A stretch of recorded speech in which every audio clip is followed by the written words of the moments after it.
Добрый день, Лена. Я рад ответить на ваш вопрос. Дело в том, что я нахожусь в городе Вилюйске. Как раз мы встречались с населением ряда сел и рассказывали, как будет проходить праймерис в этом году.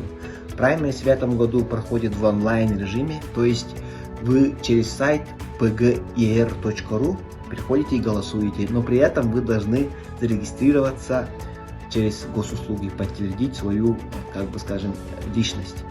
Вы будете голосовать только по месту прописки, то есть желающие из других районов не могут проголосовать за кандидата определенного округа. Всех ждем на праймерис с 22 по 28 мая.